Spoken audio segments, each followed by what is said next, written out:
reunião estava planejada para a semana passada, mas aí realmente a agenda de cirurgia, ela extrapola algumas vezes o nosso horário, né, esse limite de tempo. Então, por isso a gente teve que remanejar a aula para hoje, nossa discussão. Eu vou compartilhar a minha tela e quando eu iniciar o compartilhamento, eu não consigo vê-los mais aqui. Então, eu acho que assim, a gente precisa ter um ambiente descontraído, tá? Quem quiser participar, quem quiser interromper no momento da aula para fazer alguma pergunta, pode fazer. Prioritariamente, se puder, no final da aula a gente pode abrir alguma discussão para tirar dúvidas, né? E a gente está aqui em São Paulo exercendo o nosso trabalho aqui nos hospitais, aqueles que são residentes e que já são neurocirurgiões e os que são afins da área, né, podem ter a oportunidade de eventualmente nos visitar aqui, vai ser um prazer recebê-los, tá? Vou compartilhar minha tela.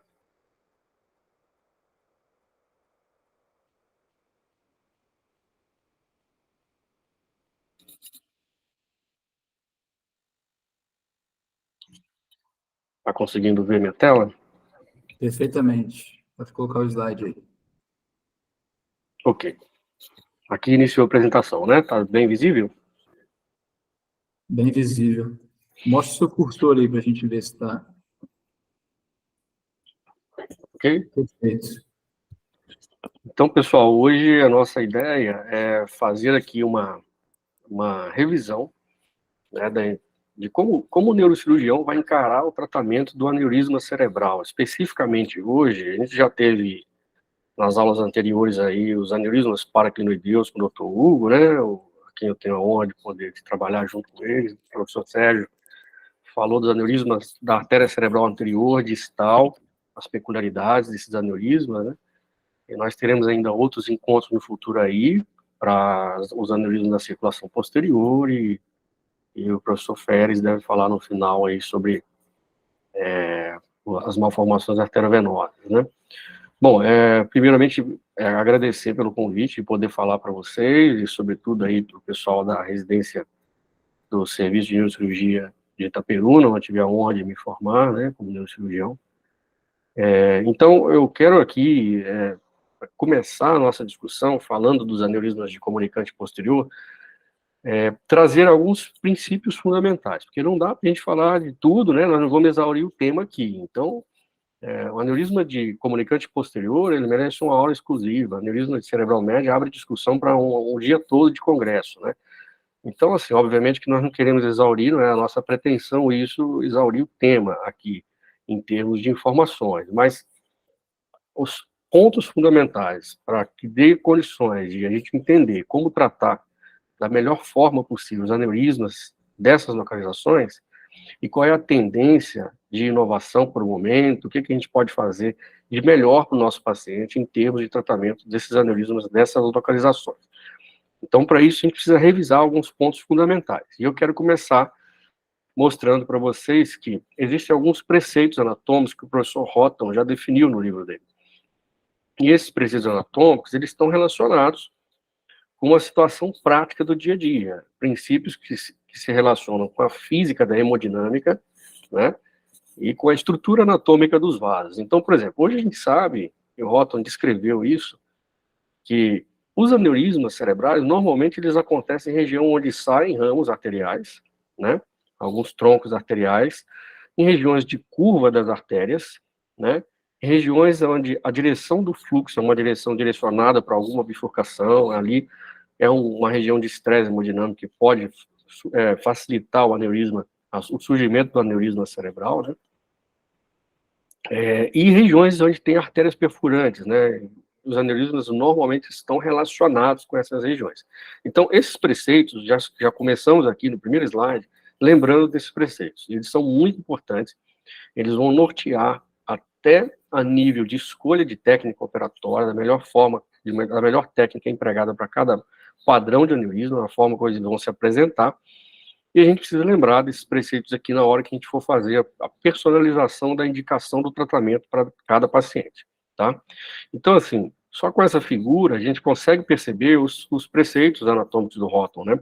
Por exemplo, aqui na saída de um tronco, de um ramo arterial, a formação de um aneurisma, né?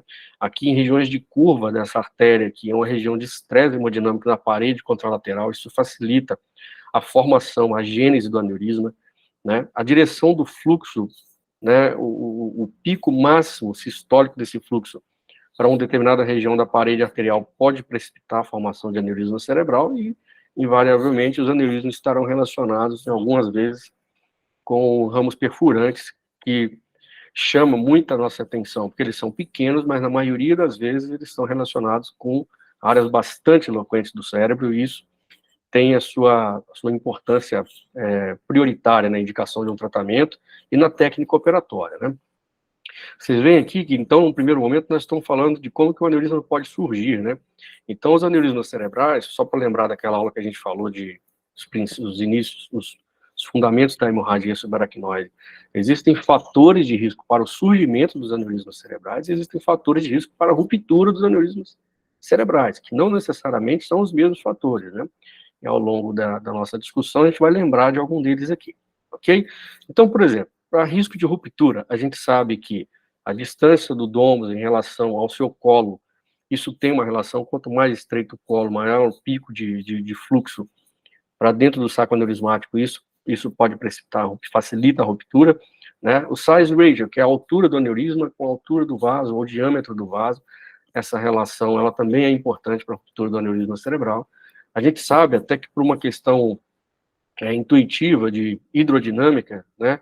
A dinâmica dos fluidos, que quanto maior o ângulo do vaso, a gente percebe aqui, à medida que esse ângulo for aumentando, o fluxo de entrada para dentro do saco aneurismático é um fluxo mais intenso, e isso pode, então, quanto maior o vessel angle aqui, maior a chance desse aneurisma romper também. Então, alguns fatores estruturais do aneurisma, o tamanho, a relação com o colo, o ângulo de inclinação, bilobulações do aneurisma, tudo isso está relacionado com maior ou menor risco de um aneurisma se romper, né? E os fatores que a gente pode modificar, os dois mais importantes eu quero lembrar aqui, que é o tabagismo e a hipertensão arterial. E aí chama muita atenção que o tabagismo, ele não necessariamente está relacionado só com aumento da pressão, com aterosclerose, né?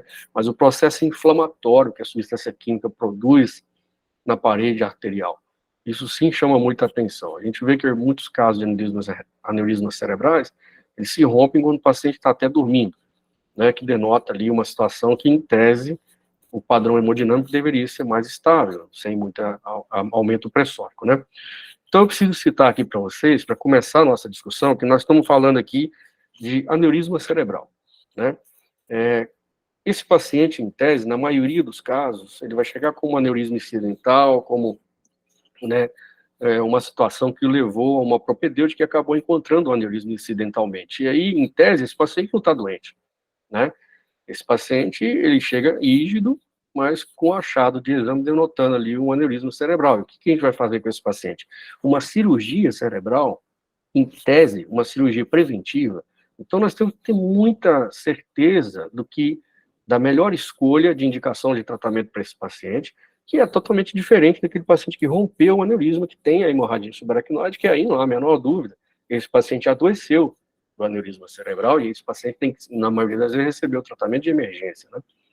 Então, nos casos aqui do aneurisma cerebral incidental, o que a gente tem aqui de dois estudos fundamentais, né? Tem esse estudo, o Isuya, que mostrou para nós que os aneurismas aqui da artéria cerebral média e da artéria comunicante posterior, se eles têm menos de 7 milímetros de diâmetro, a taxa de ruptura deles em 5 anos é zero, tá? Então, quando o paciente tem HSA, de alguma forma, não necessariamente do mesmo aneurisma, mas ele tem HSA, aí a chance de ruptura começa a aumentar. E o aneurisma de artéria de segmento comunicante posterior, ele tem uma taxa maior de ruptura, né? A gente vê aqui, mas as taxas são baixas. O que isso vai começar a significar para nós? Que o nosso tratamento, ele tem que ser um tratamento com a performance máxima de resultados. Então, isso é o cerne da questão aqui, na nossa discussão final, sobre a melhor técnica operatória para tratar esses aneurismas, porque a nossa performance de tratamento, ela tem que ser melhor do que o dano que a doença pode produzir no paciente, né? Então, é o que a gente vê aqui. À medida que os aneurismas vão crescer, tem o tamanho cada vez maior, o índice de ruptura aumenta muito nos aneurismas gigantes, a chance de ruptura, inclusive, é mais de 50%, pode chegar a 50%, né, nos aneurismas de comunicante posterior, e aí não há a menor dúvida que esse paciente precisa tratar esse aneurisma, né?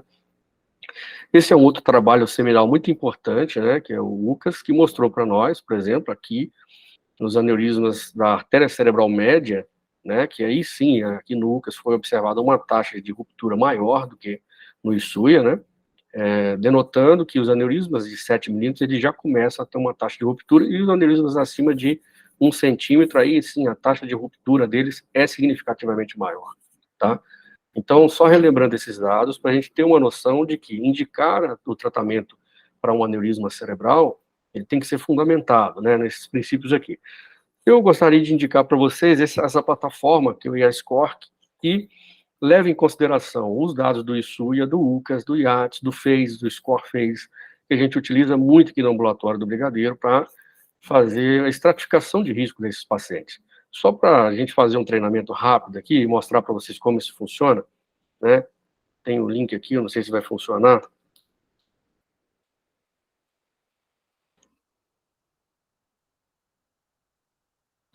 Tá conseguindo ver a tela aqui, Lucas? Perfeitamente. Pode Então, continuar. essa é a plataforma do IASCORE, tá? Eu vou recomendar para vocês aí, para o ambulatório também. Então, aqui que calcula? Ó, a idade do paciente. Então, vamos colocar um paciente de 45 anos, por exemplo, né? Que tem um aneurisma que não teve HSA prévio, que não tem história familiar, não tem etnia japonesa, né? Então, aqui tem todos esses critérios, mas vamos colocar que ele é hipertenso, que ele fuma cigarro, né? Que ele é tabagista, não tem déficit neurocraniano, não tem epilepsia.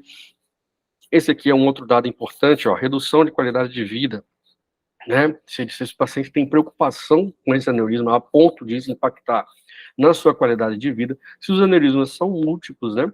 Se ele tem comorbidades e comorbidades importantes relacionadas a distúrbios cognitivos ou coagulopatia, mas não é a maioria dos casos que a gente vai encontrar, e aonde é a localização dos aneurismas, porque a gente sabe que dependendo da localização, isso muda a taxa de ruptura do aneurisma. Então vamos colocar aqui, por exemplo, o aneurisma da artéria comunicante posterior, que é o primeiro aneurisma que a gente vai ver, e de 8 milímetros, por exemplo, né? A gente vai ver que não tem uma taxa de aspect ratio de 1,6, e vamos colocar aqui que esse paciente, o risco do tratamento é baixo, em centros treinados. Então, vamos calcular o que esse score vai oferecer para nós. O que ele fala? O risco do tratamento desse aneurisma é baixo, né? A taxa de ruptura, né, do UCAS e o ISUIA, eles não calculam, porque eles calculam só de outros segmentos carotídeos e não consideraram comunicante posterior.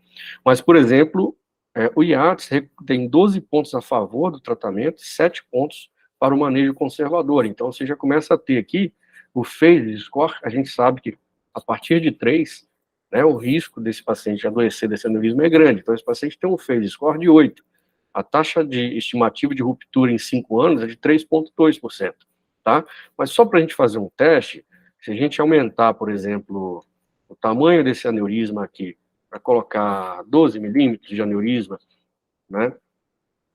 A gente vai ver como que isso muda, né? Olha como mudou. O phase score foi para 11 e a taxa de ruptura em 5 anos foi para 7,2%. Agora, colocando isso daqui para os aneurismas da artéria cerebral média. E a gente ainda nem está falando de aneurismas grandes, complexos, tá? Aneurismas de artéria cerebral média. No mesmo paciente, com as mesmas características, e um aneurisma de 10 milímetros, por exemplo, de 1 centímetro de diâmetro. Então, a gente calcula o risco que esse paciente vai ter ao longo desse tempo.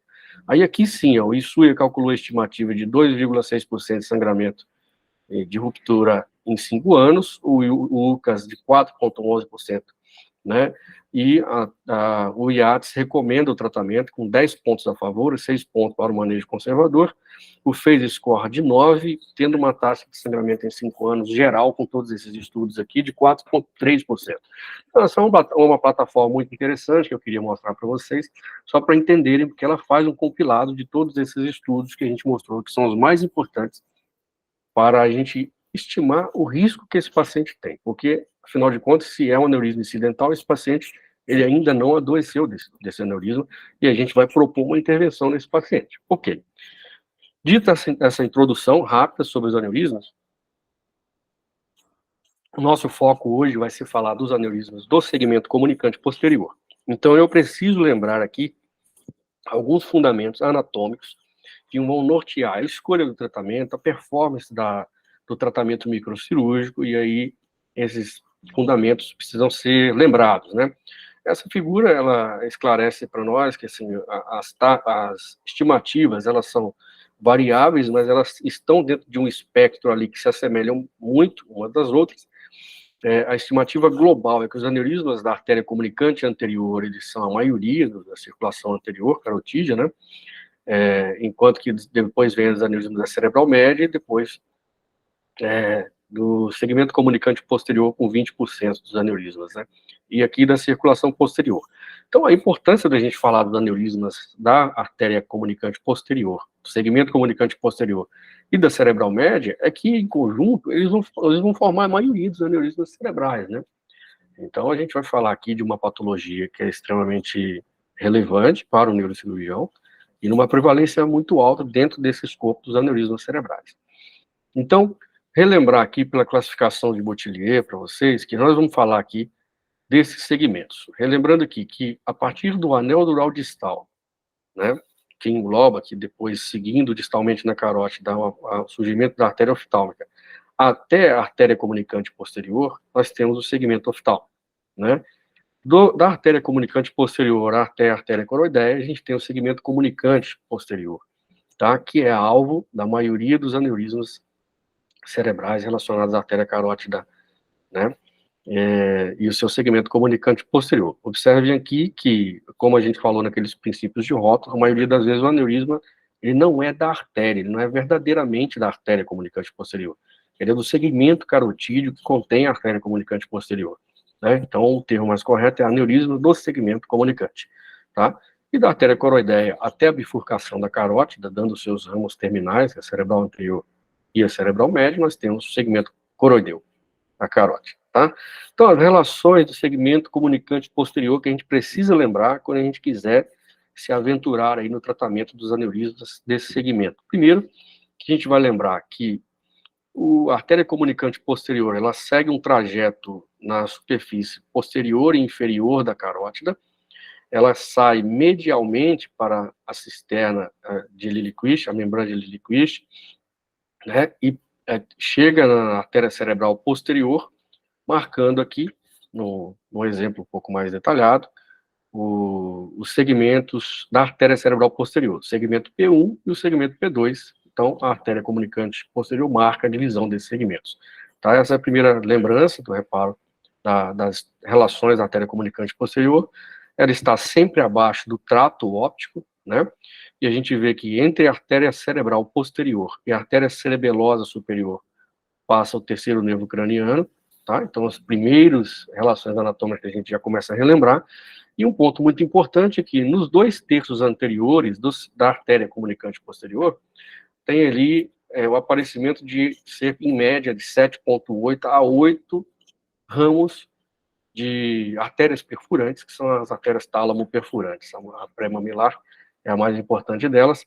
Mas lembrar que no segmento dos 2/3 anteriores de carótida para circulação posterior, que a gente está falando, de anterior para posterior, então, os 2/3 anteriores da cerebral, da comunicante posterior, tem esse marco que está relacionado com ramos tálamo-perfurantes. E isso precisa estar sempre na nossa mente quando a gente for trabalhar a indicação de um tratamento do aneurisma nessa região, né? A gente vai lembrar que aqui nessa figura, mostrando de uma forma em zoom, pequenos ramos que inervam o trato óptico, quiasma óptica, a haste hipofisária, os copos mamilares, o infundíbulo, né, o assoalho do terceiro ventrículo, né, algumas regiões hipotalâmicas. Então, são ramos extremamente importantes para áreas muito eloquentes, tá? E algumas vezes a gente vai ver que, dependendo da situação, a gente tem que, eventualmente, desconectar a artéria comunicante posterior para ter um acesso melhor à dissecção do domus do aneurisma, e nem sempre a gente vai poder fazer isso. A gente tem que lembrar de qual é a situação que a gente pode ter essa possibilidade. Eu preciso lembrar também de uma outra situação para vocês, de que no período embrionário, as artérias se desenvolvem em tempos diferentes. né? A circulação anterior, que é a circulação carotídea, ela se desenvolve muito antes da circulação posterior, que é da basilar. Só que o telencéfalo, ele está desenvolvendo de forma igual. O lobo frontal, ele desenvolve no mesmo tempo que o lobo occipital, que o lobo temporal, que o lobo parietal. Então, quem que irriga o lobo occipital, por exemplo, no período embrionário, quando a circulação posterior ainda não se formou adequadamente? Então, é a carótida. Esse é o princípio que é muito importante para a gente lembrar de que a artéria cerebral posterior, no período embrionário, ela recebe sangue da circulação carotídea. Esse é o padrão fetal da comunicante posterior, certo? E à medida que o tempo for passando, esse segmento aqui, né, ele vai evoluir e a artéria o segmento P1 da cerebral posterior vai se desenvolvendo cada vez mais e a circulação posterior vai assumir o fluxo da artéria cerebral posterior. E aí nós temos o padrão do adulto. No padrão do adulto, a artéria cerebral posterior, ela recebe sangue exclusivamente da artéria basilar, certo? Isso é muito importante dizer, porque para se definir que a artéria, a persistência do padrão fetal, por exemplo, que é esse contexto aqui, onde no adulto a gente permanece com a artéria cerebral posterior recebendo fluxo lá da carótida, e normalmente o segmento P1 da artéria cerebral posterior, que vem aqui da basilar, é hipoplásico desse lado, certo? E quando a gente injeta o contraste aqui na artéria basilar, a gente não vê enchimento da artéria cerebral posterior. Ela recebe sangue exclusivamente da carótida. Esse é o padrão fetal da artéria comunicante posterior. E quando a gente encontra o padrão fetal da artéria comunicante posterior, a gente já sabe que se um aneurisma daquela região for abordado, a gente não vai poder sacrificar essa artéria, a gente não vai poder desconectar essa artéria da carótida, porque ela irriga, ela que dá o fluxo exclusivo para a artéria cerebral posterior e, portanto, irriga o lobo occipital, tá certo? Então, esse é um dado muito importante, a variante padrão fetal. Em quantos por cento isso acontece? Em 20% dos casos, a persistência do padrão fetal acontece. A falha na transformação, ela não ocorre em 20% dos casos. Né? E o que é importante lembrar também para vocês, que isso tem a ver com a próxima variação que a gente vai ver daqui para frente, que a involução do padrão fetal ocorre da artéria basilar para a carótida. Ela ocorre de posterior para anterior. Então, a artéria vai ficando hipoplásica de posterior para anterior. Mas uma quantidade pequena de pessoas, esse padrão não ocorre. Veja que a persistência do padrão fetal da artéria comunicante posterior e a artéria hipoplásica, no espécime anatômico mostrando o segmento P1 hipoplásico, certo? Como a gente viu aqui na figura ao lado. Então, como essa involução ela ocorre de posterior para anterior, da artéria basilar para a carótida, né, de circulação posterior para a circulação anterior, em algum percentual pequeno dos casos, essa artéria ela não evolui completamente. Ela vai fazendo uma hipoplasia de posterior para anterior, mas chega em um determinado ponto próximo da carótida e ela mantém um padrão dilatado e um aspecto em funil. Então, a gente chama isso de infundíbulo da artéria comunicante posterior. Tem um padrão infundibular. Veja que isso aqui está relacionado com uma hipoplasia incompleta que não ocorreu de forma adequada durante o período da embriogênese aí, certo? Do desenvolvimento vascular embriológico. Então, isso não tem nada a ver com aneurisma cerebral. O infundíbulo da artéria comunicante posterior, ele é um achado de exame, ele só vai ser encarado como uma manifestação patológica dessa artéria se ele manifestar um comportamento aneurismático. O que significa isso? Um aumento de tamanho ao longo do tempo, né? E isso é o dado mais importante. Então, percebam que, diferentemente de um aneurisma verdadeiro, né, do segmento comunicante posterior, a artéria comunicante posterior, ela sai do final desse funil. Ela faz parte desse funil. Então, isso é um infundíbulo da artéria comunicante posterior e acontece em 10% dos casos, tá? Só para lembrar, como aqueles princípios de Rotten que a gente viu, os aneurismas normalmente eles não se localizam com a artéria saindo do fundo deles, tá? Eles se localizam lá nas bifurcações, tá? Pelo estresse hemodinâmico que o fluxo gera nessas regiões, tá? As relações do segmento comunicante posterior, da artéria comunicante posterior, com o terceiro nervo craniano é muito estreita. A gente tem que lembrar aqui que como eu falei para vocês, o terceiro nervo craniano, ele sai da fossa interpeduncular, ele passa abaixo da artéria cerebral posterior e acima da artéria cerebelosa superior, sempre, tá?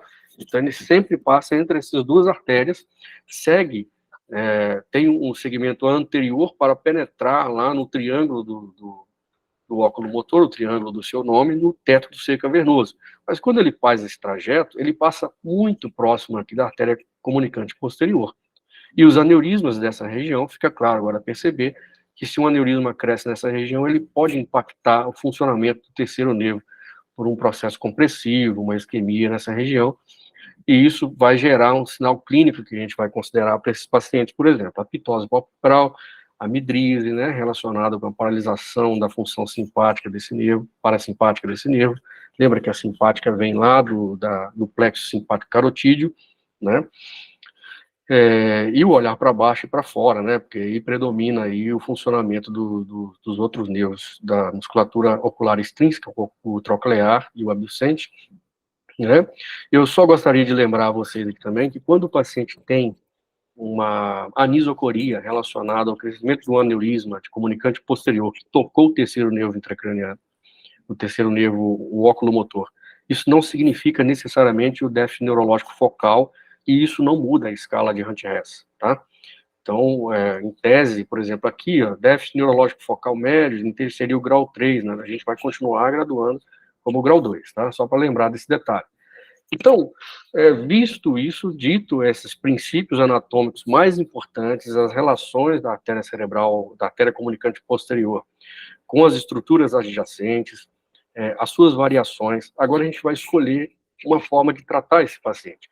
E aí o planejamento operatório ele vai se basear na escolha do acesso, e aqui num primeiro momento da nossa discussão eu vou falar da microcirurgia, no final a gente pode discutir o tratamento endovascular também, mas na maioria dos casos, a cranitomia epitelional, ela vai resolver quase que 100% dos casos de acesso para essa região, tá?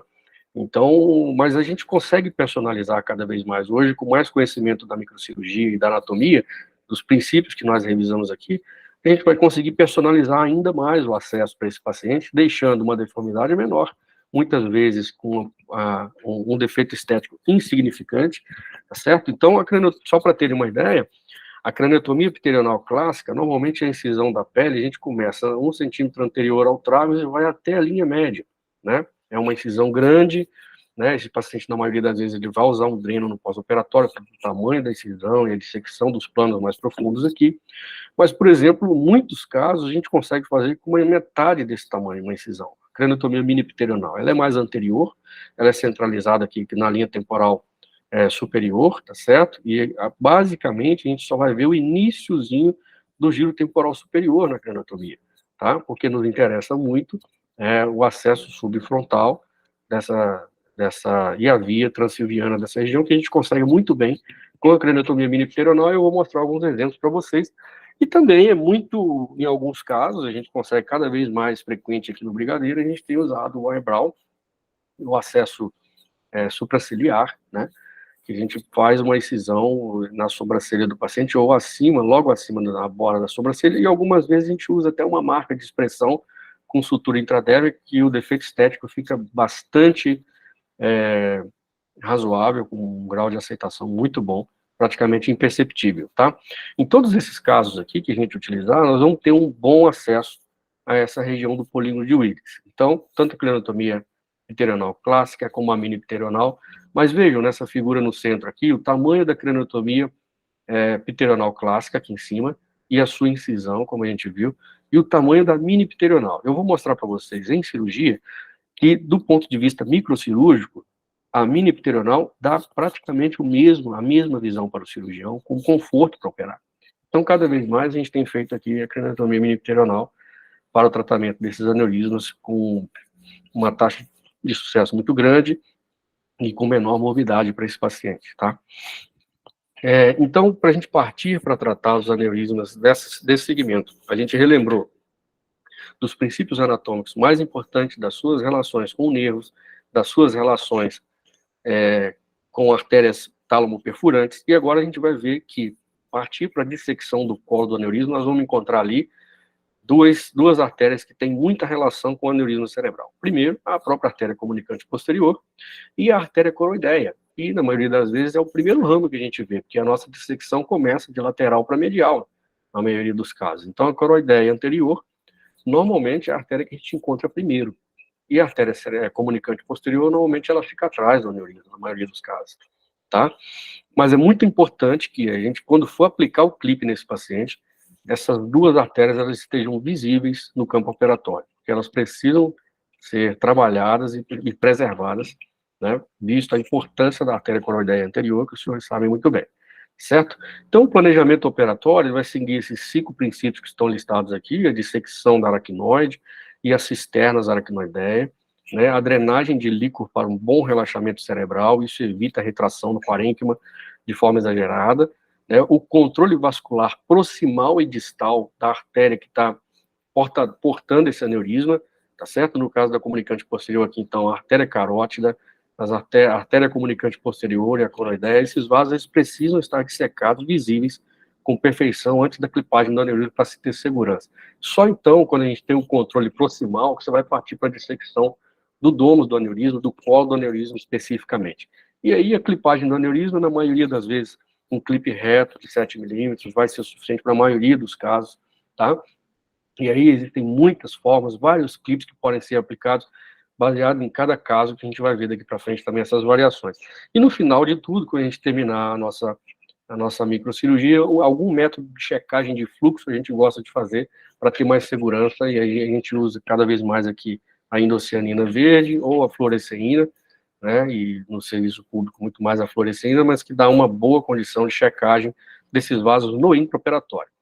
Em geral, a nossa dissecção da aracnoide das cisternas, elas vão começar em cisternas que estão longe do aneurisma, certo? Para a gente começar a drenar líquor, para a gente começar a relaxar esse cérebro, e só depois, num segundo tempo, a gente começa a se aproximar cada vez mais do aneurisma cerebral, com o cérebro aí sim mais relaxado, com uma visão microcirúrgica mais ampla.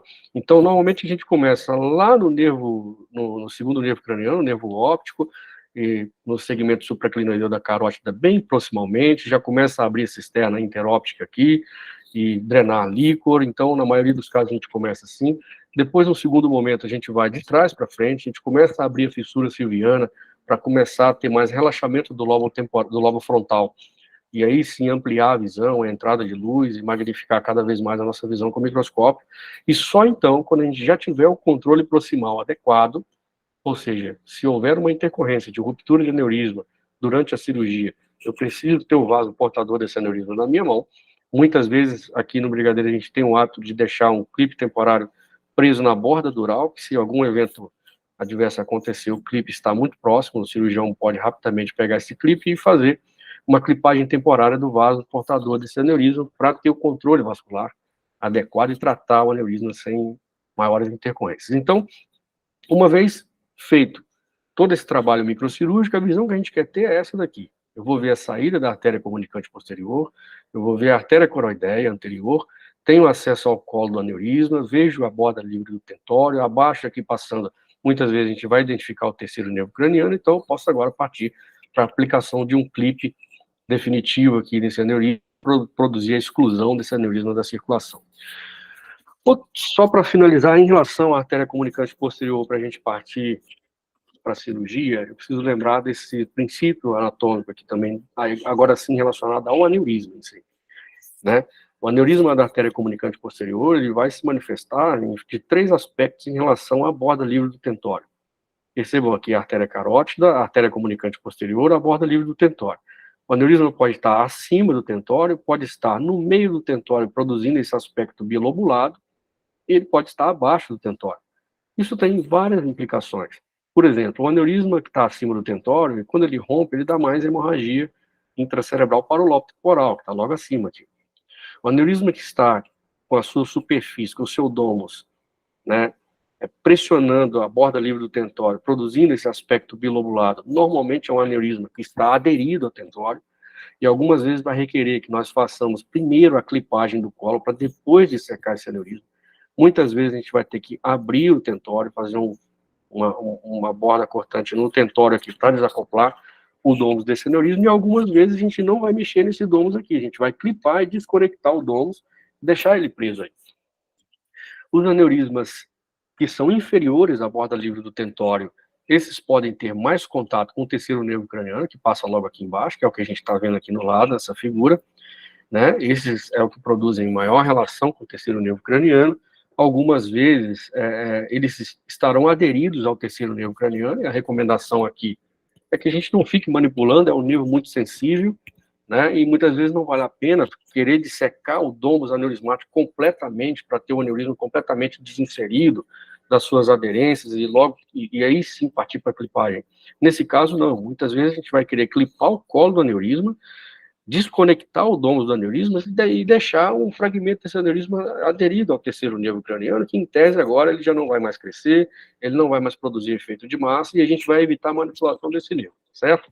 Então essas são as implicações aqui relacionadas a isso. Dito isso, a gente finalmente vai partir para a clipagem do aneurisma, e como eu falei com vocês, observem que o ângulo de clipagem, ele vai nos direcionar para a artéria comunicante posterior, e para baixo, e muitas vezes a gente vai encontrar o terceiro nervo aqui embaixo. Vou mostrar para vocês na cirurgia como isso pode acontecer. E aí a gente tem que ter, depois da clipagem do aneurisma, muitas vezes, diminuir o efeito de massa desse aneurisma para enxergar a comunicante posterior e fazer uma checagem microcirúrgica final. Algumas vezes vai requerer um retrabalho de você tirar o clipe, remodelar o aneurisma e, eventualmente, trocar o clipe para um clipe que seja mais aplicável, tá? Então, só para mostrar um caso emblemático aqui, um caso típico do aneurisma da artéria do segmento comunicante posterior. Tudo vai começar aqui com a dissecção da aracnoide, a gente começa dissecando a aracnoide até para ganhar destreza, habituar a nossa mão. Aqui a gente já instala, aqui é bem rápido esse vídeo, só para mostrar para vocês o que é o contexto ideal, né? Existe um aneurisma, eu tenho aqui na ponta do aspirador do lado esquerdo a proteção da artéria coroideia anterior, a gente vai ver ela daqui a pouco. O clipe é selecionado, o aneurisma já está dissecado, eu tenho controle proximal na carótida, se eu precisar eu posso clipar, e eu vejo a pá anterior do clipe passando, a lâmina anterior do clipe passando atrás aqui da artéria comunicante posterior. Agora, eu produzi a clipagem do aneurisma, então agora eu vou checar e olha o que aconteceu. O aneurisma deu uma pinçadinha, né, lá no trato óptico, que está passando logo ali do lado, certo? Que a gente tirou, reposicionamos esse clipe. Era um clipe muito grande, então ele chegou até o segundo nervo craniano que está passando logo à frente. Olha a artéria coroideia anterior aqui do lado, bem visível. Aí eu estou checando aqui medialmente a artéria comunicante posterior, não consegui ver, então eu vou partir para o outro lado da carótida, do lado lateral, e aí sim eu encontro a artéria comunicante posterior pérvia, protegida do clipe. E aí a gente observou que ainda tem um ear dogzinho aqui, uma orelhinha sobrando do aneurisma, e a gente aplicou o segundo clipe aqui só para complementar a clipagem, certo? Então esse é o contexto ideal, esse é o contexto que a gente gostaria de achar sempre, né, na comunicante posterior. Uma cirurgia que aconteceu de forma adequada, dentro da técnica, eu vi as estruturas vasculares que eu precisava, diferentemente desse contexto aqui. Nem tudo são mil maravilhas. Então a gente vai ver agora uma cirurgia de um aneurisma do segmento comunicante posterior complexo, que exigiu técnicas complementares. Nós fizemos trapping temporário da carótida, nós fizemos a reconstrução do dômus, né, e clipagem desse segmento aqui, depois uma reconstrução do dômus do aneurisma. Isso dá muito trabalho, né? Isso exige um treinamento de técnicas complementares. Então, vocês vão perceber que é muito mais trabalhoso. Iniciamos com a dissecção da fissura silviana, depois fomos aqui para a cisterna carotídea, a gente vê o nervo óptico aqui, a carótida, né? E a gente vê o colo proximal do aneurisma já sendo trabalhado, tá? Entre o nervo óptico e a carótida.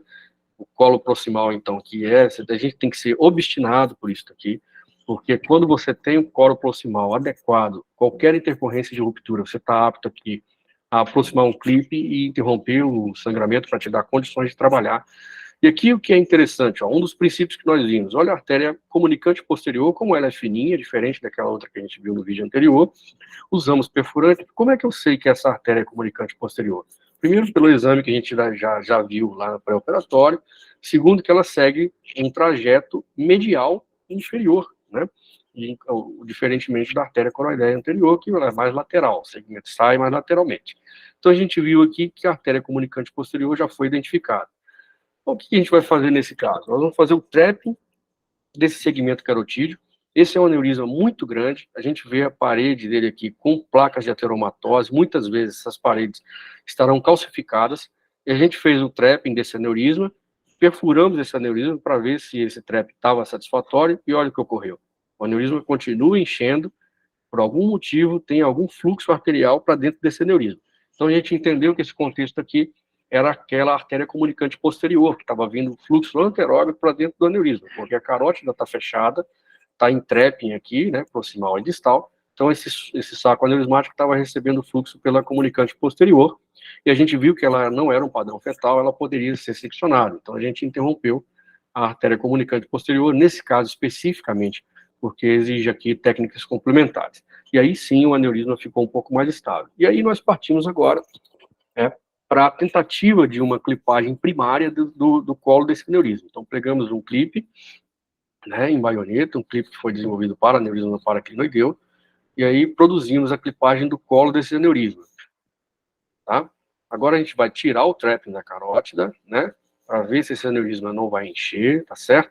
A gente viu que essa clipagem temporária, ela não foi ainda satisfatória a 100%, ela produziu uma torção aqui na carótida proximal, ela deixou um colo residual, mas tudo isso pode ser trabalhado progressivamente, tá? Então, o primeiro passo que a gente viu aqui, clipei o colo do aneurisma, agora eu vou ver se esse aneurisma parou de encher. Então, a gente vai fazer um pique, um corte, e olha o que ocorreu. O aneurisma ainda está enchendo, por algum motivo. A gente entendeu que isso aqui provavelmente era produzido por conta de placa de cálcio na parede do aneurisma e aplicamos um segundo clipe de reforço. Vamos checar. Né? E na checagem, o que a gente observa? Que o aneurisma continua enchendo, continua sangrando. Então, essa é uma situação peculiar, onde não nos restou muita alternativa, senão desconectar o domus do aneurisma, trabalhar o domus do aneurisma, nós abrimos esse aneurisma, tiramos toda a parede calcificada e ateromatose de dentro desse aneurisma e aplicamos um clipe, e aqui está a demonstração de um clipagem tandem, mas a gente aplicou um clipe reto, que é aquele mesmo que a gente tinha escolhido antes, aí sim, com o aneurisma completamente trabalhado. Então, é isso que vocês vão ver aqui, a gente voltamos com o trapping da carótida, interrompemos o fluxo, vamos cortar todo o aneurisma, e depois que esse aneurisma está devidamente sem fluxo dentro do seu domo, a gente descolou esse aneurisma do parênquima cerebral, percebam que está sendo dissecado aqui de dentro do parênquima cerebral, onde ele estava muito aderido, tá? Agora a gente abriu o aneurisma e estamos tirando toda a placa ateromatose, e agora sim o domo do aneurisma está completamente livre daqueles obstáculos para o clipe ser aplicado. Então, é uma reconstrução do domo aneurismático. Você vê que é um padrão bem mais complexo, para lembrar aos senhores que os aneurismas do segmento comunicante posterior nem sempre são os aneurismas mais simples, mais fáceis. Então, aqui sim a gente vê a técnica satisfatoriamente aplicada. No final, a gente faz a angiografia intraoperatória com fluoresceína, vendo a patência aqui do vaso portador da carótida, o não enchimento do saco aneurismático, a artéria comunicante posterior recebendo fluxo retrogradamente pela basilar, ok? Então, vimos lá o que era o contexto ideal de um aneurisma de segmento comunicante, e agora um aneurisma mais complexo, e essa terceira situação que eu quero mostrar para vocês. Olha aqui a angiotomografia mostrando a relação íntima desse aneurisma com uma estrutura óssea que é muito importante para o cirurgião vascular e de base de crânio, que é a clinoide anterior. Tá? Então, esse aneurisma da comunicante posterior, ele é um aneurisma paraclinoideu. Ele é um aneurisma que vai requerer uma técnica complementar na microcirurgia. Nós vamos ter que fazer uma clinoidectomia anterior para ter acesso ao colo proximal desse aneurisma. Então, é uma clinotomia piterional clássica, tá?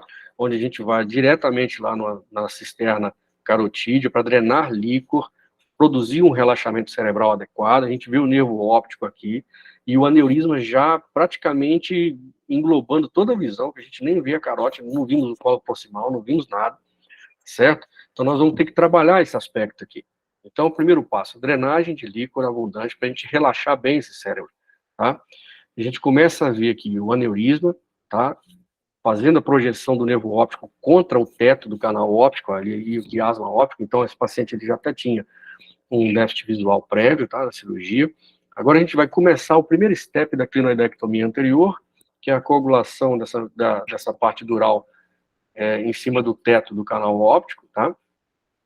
Vamos fazer a incisão por uma questão de tempo aqui, eu vou acelerar um pouco mais. Esse vídeo está acelerado, viu, pessoal?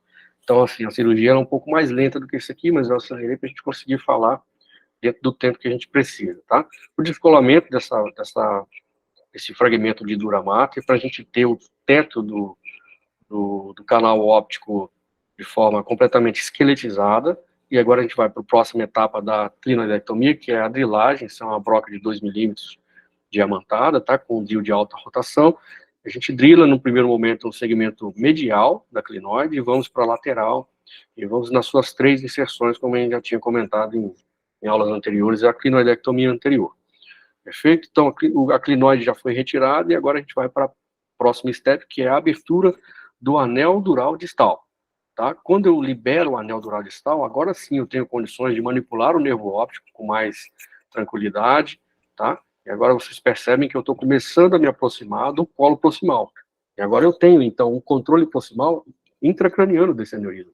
Se eventualmente ocorrer uma ruptura, eu posso ter acesso a esse controle proximal. Algumas vezes a gente vai dissecar a borda lateral do anel dural distal, como a gente vê aqui, e o teto do seio cavernoso está logo embaixo, ele vai sangrar, tá? Isso é perfeitamente resolvido quando a gente injeta aqui uma cola de fibrina dentro do seio cavernoso. Então vocês observam aqui a injeção dessa cola, e aí a hemostasia satisfatória final para de sangrar, certo? E aí assim a gente continua com a dissecção do colo proximal do aneurisma, tá?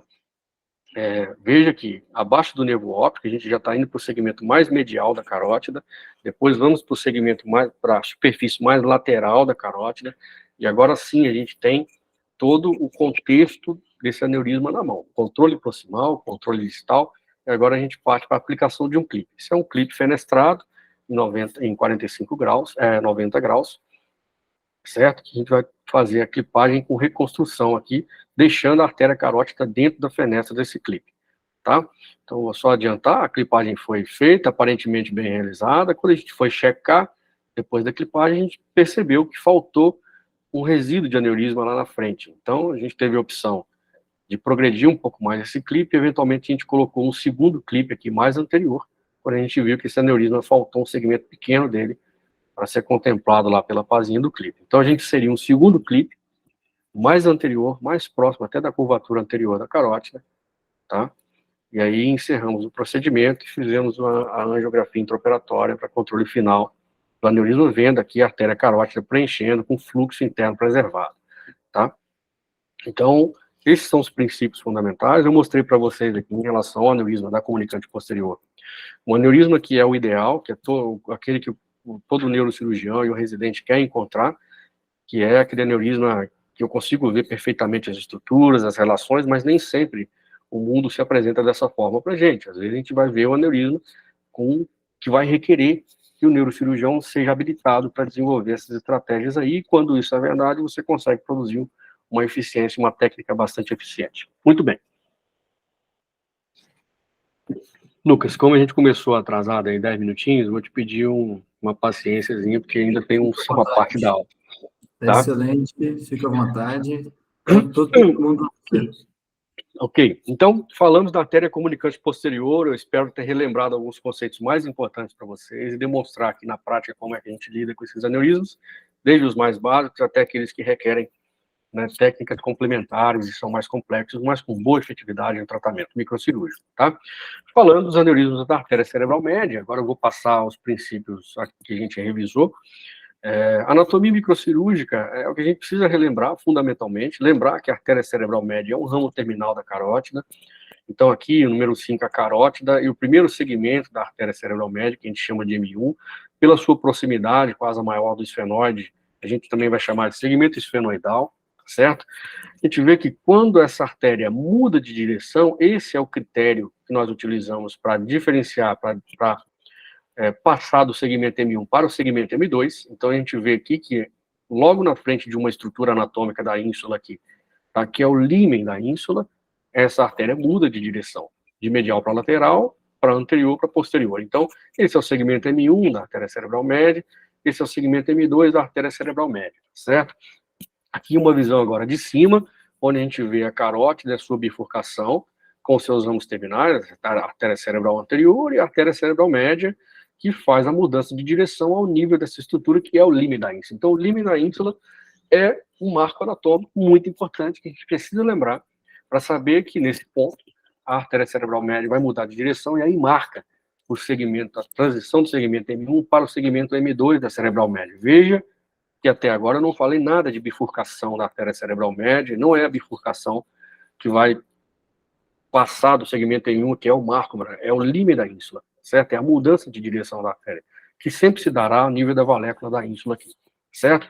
Isso aqui é essa visão superior da superfície da artéria cerebral média, para lembrar aos senhores que nós vamos encontrar aqui os ramos perfurantes da artéria cerebral média, tá? As lentículas estriadas mediais, intermédias e laterais, normalmente de 3 a 4 são as mediais, normalmente as intermédias saem um tronco único com um padrão plexiforme, mais de 20, 30 ramos que saem de um tronco único nas lentículas estriadas intermédias. As lentículas estriadas laterais, que aí sim está no segmento mais lateral da artéria cerebral média, do segmento M1, tá? Então, toda vez que eu estiver fazendo uma microcirurgia, que eu estiver diante da artéria cerebral média e eu estou vendo ramos perfurantes muito próximos, em qual segmento que eu estou? Segmento M1 da artéria cerebral média, tá? Então, a gente vai aqui agora na visão, a perspectiva do cirurgião, tá? Naquela perspectiva da craniotomia que a gente está vendo no microscópio. A gente vai ver, assim, a artéria. Percebam aqui que a gente sabe até que essa artéria é do lado direito, esse aqui é o lobo frontal, o lobo temporal, né? O nervo óptico penetrando o canal óptico, a artéria carótida saindo, se dividindo em seus ramos terminais, a artéria cerebral anterior. Como que eu sei que é a artéria cerebral anterior? Ela está passando em cima do nervo óptico, né? Em cima do trato óptico, nesse caso, abaixo do trato olfatório aqui. E aqui a artéria cerebral média se bifurcando. Perceba o interessante esse padrão aqui. Ela bifurcou, mas ela ainda não mudou de direção. Ela vai mudar de direção quando ela passar no limite da ínsula. Então, essa bifurcação, ela é no segmento M1 da artéria cerebral média, tá? E ela não significa que é daqui para frente é M2. Não, ela é uma bifurcação precoce do segmento M1 da artéria cerebral média, tá? E esse segmento M1, ele se torna cada vez mais curto à medida que essa bifurcação for mais próxima da carótida, tá? Aqui numa outra visão, onde a gente vê um padrão de ramificação do segmento M1.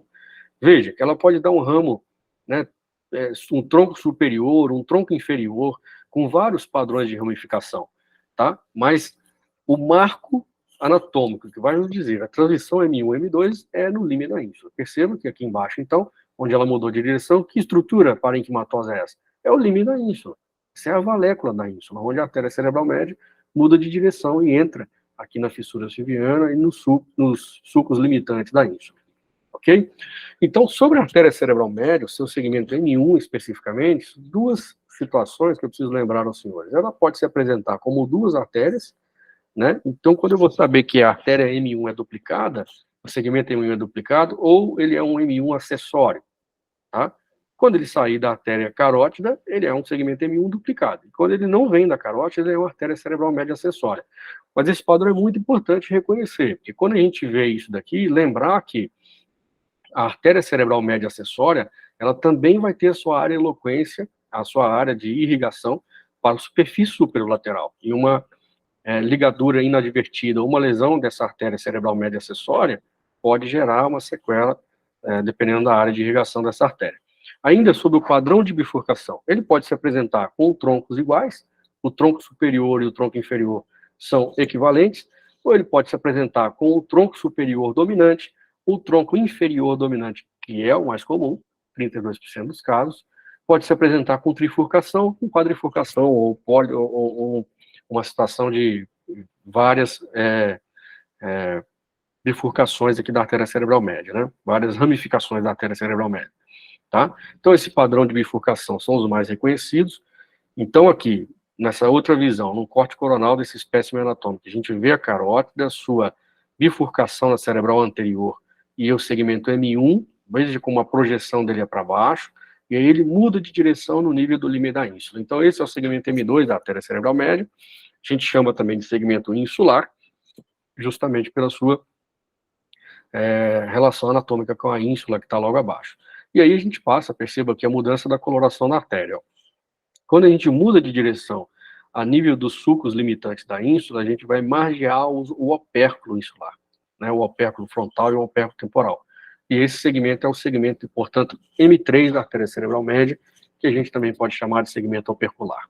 Perfeito? Então, aqui uma visão em perfil desse espécime anatômico, a gente vê a mudança de direção da artéria cerebral média, entrando dentro da região e sua relação com a ínsula, o sulco limitante inferior, superior e anterior, né, produzindo aqui o sulco circular da ínsula. Quando a artéria cerebral média passa por esse sulco e margeia a superfície, muda de direção, é o segmento opercular, e aqui logo acima o segmento M4, que é o segmento cortical, que banha a superfície superlateral do cérebro. Aqui, nesse desenho, a gente vê, então, todo esse contexto anatômico, em síntese, e isso é o arcabouço que eu vou usar para vocês para mostrar uma relação muito importante da artéria cerebral média com estudos de imagem, tá? Só para a gente ver as estruturas aqui, como eu falei para vocês dos ramos lentículos estriados, vejam bem, aqui a artéria carótida com a artéria comunicante posterior, com calibre considerável, basicamente o mesmo calibre da artéria cerebral posterior aqui, tá certo? Então, provavelmente é uma persistência de padrão fetal, com seus ramos talamo-perfurantes. Aqui, as lentículas estriadas, mediais, intermédias e laterais, no segmento M1 da artéria cerebral média, tá? Nesse espécime anatômico. Agora, no corte coronal, eu vejo a artéria cerebral média e na angiografia, eu preciso ser capaz de olhar para esse exame, que é o exame padrão ouro, para a estrutura anatômica dessas artérias intracranianas, e ser capaz de identificar com qual estrutura cerebral mais importante ela está fazendo relação.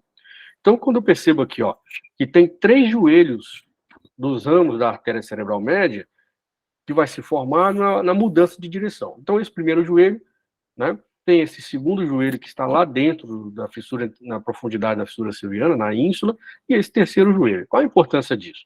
Quando eu vejo esse primeiro joelho, eu estou falando de quem aqui do cérebro, pessoal? Estou falando do límen da ínsula, né? Então, pela angiografia, eu já tenho que saber que nesse ponto amarelo aqui, quando eu vejo no espécime anatômico, esse é o límen da ínsula, tá? E aqui muda a direção da artéria do segmento M1 para M2. Quando forma esse novo joelho aqui, nós temos um segmento opercular. E a região mais distal, lá na angiografia, a gente vai ver numa projeção em perfil, a gente chama de ponto M, que é o ponto silviano, que marca o final da fissura silviana, certa profundidade. E aqui o terceiro joelho formado pela angiografia, que a gente vê que agora é o segmento, a transição do segmento M3 para M4, na superfície lateral do cérebro.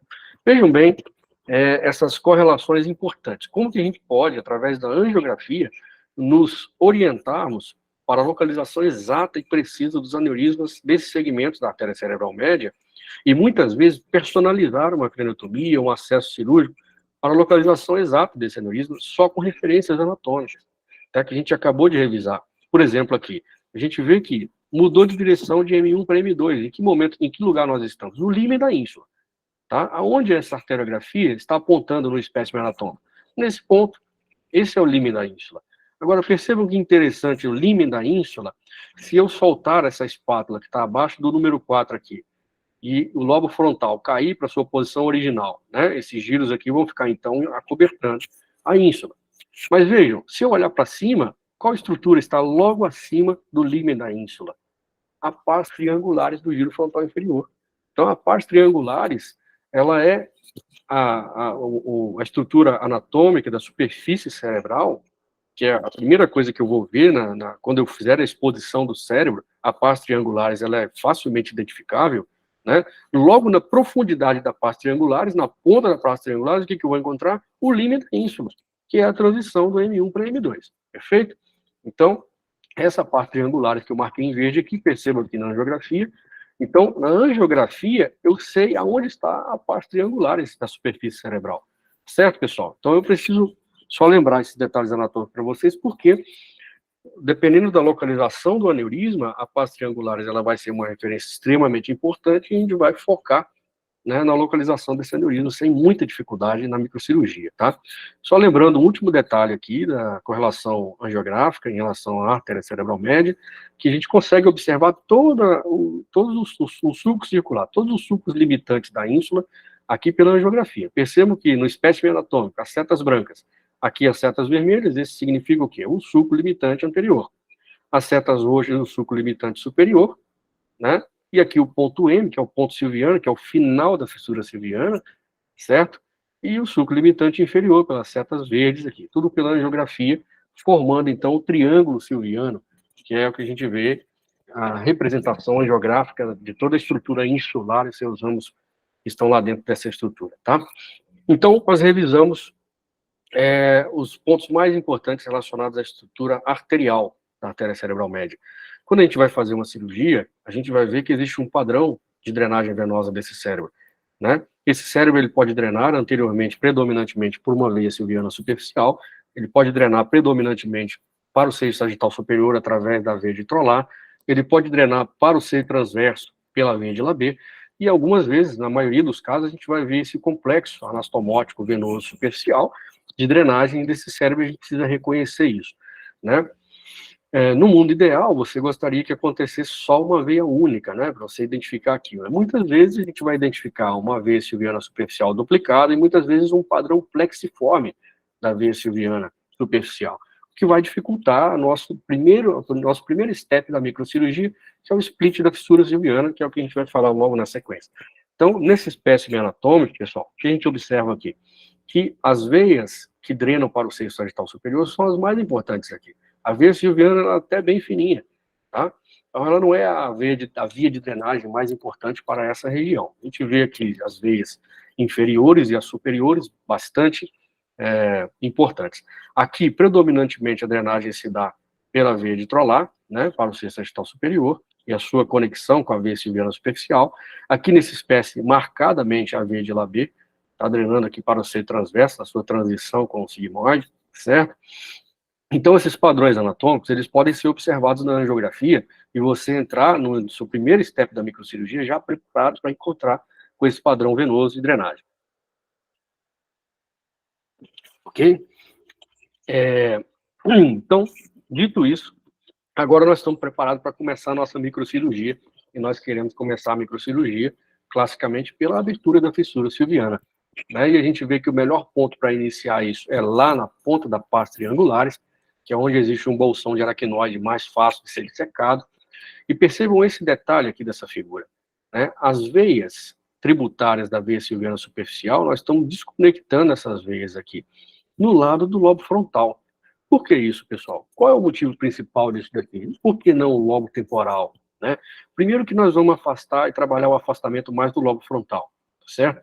Segundo, que é o motivo mais importante, que essa veia silviana superficial, na maioria das vezes, ela vai drenar para o seio esfenoparietal e o seu trajeto será descendente no sentido do lobo temporal. Se a gente começar a nossa desconexão desses vasos para o lado do lobo temporal, quando a gente chegar na região, uma porção mais anterior da fissura silviana, essa veia vai cruzar nosso caminho. Invariavelmente, algumas vezes, a gente vai ter que interromper essa veia e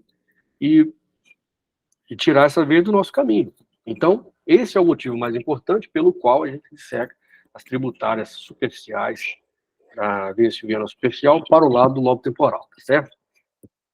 E aí, dito isso, fala assim, olha, agora eu sou residente, eu revisei o rótulo, já vi a anatomia vascular, arterial e venosa, eu estou pronto para fazer uma clipagem de microcirurgia, vou pedir o meu staff para a próxima cirurgia ser minha.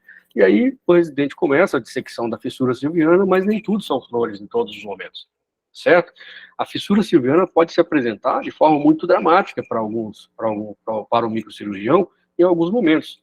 O ideal é essa primeira fissura aqui, ela é larga, fácil de dissecar, reta, mas às vezes a gente pode encontrar ela mais estreita, como a gente vê na figura ao lado, certo? Que fica mais difícil para você abrir esse espaço, fazer o split da fissura. Algumas vezes a gente vai ter herniação do lobo frontal para dentro do lobo temporal, e olha como o ângulo de atuação aqui do eixo de dissecção muda completamente, algumas vezes com lesão inadvertida da pia mater, transgressão pial, que é uma complicação técnica menor, mas né, não desejada, e o contrário, quando o lobo temporal também pode herniar para dentro do lobo frontal. Por que isso é importante, pessoal? Isso tem implicação na prática, e aí eu trago esse estudo para vocês que mostra. Esse estudo foi publicado, né, na Surgical Neurology, mostrando que o padrão da fissura silviana tem implicações na formação de edema cerebral. Olha só que interessante isso aqui. A fissura silviana do tipo 3, ela está mais relacionada a edema cerebral pós-operatório, tá?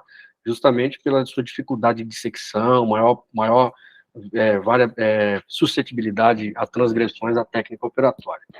Ok, fizemos a dissecção, a ligadura das veias superficiais tributárias da silviana superficial, e afastamos aqui o lobo frontal. Estamos diante agora dos primeiros ramos da artéria cerebral média, em geral, são os segmentos M3 que nós vamos encontrar, e acompanhando esses ramos, a gente vai chegar progressivamente no segmento M2, no segmento M1 da artéria cerebral média, tá? Veja na figura ao lado como o eixo de dissecção vai mudando, né, de posterior para anterior, e depois ele desce em relação à cisterna carotídea, tá? Então, relembrando aqueles preceitos anatômicos de Rotten, onde o aneurisma normalmente surge num ramo arterial, em regiões de curva, em direções de fluxo, em relações com artérias perfurantes. Para os aneurismas da artéria cerebral média, pessoal, eu vou destacar esse ponto 3 aqui, que é a direção do fluxo. Olha como isso é importante. Em geral, o fluxo do segmento reto de M1, né, o aneurisma ele vai se projetar na direção desse fluxo. Como isso é importante? Porque se o segmento M1, por exemplo, fizer uma curva para cima, normalmente o aneurisma, o eixo de fluxo do aneurisma vai jogar ele para baixo. Se o segmento M1 fizer uma curva para baixo, é o contrário, o domo do aneurisma vai ser jogado para cima, na direção do fluxo, né? Se o segmento M1 faz uma curva anteriormente, o aneurisma vai ficar para trás, e se ele fizer uma curva posteriormente, o aneurisma vai ficar para frente, ok? Isso aí é meio que deduzível, né? Dedutível, baseado em questões de fluxo e de hemodinâmica, tá?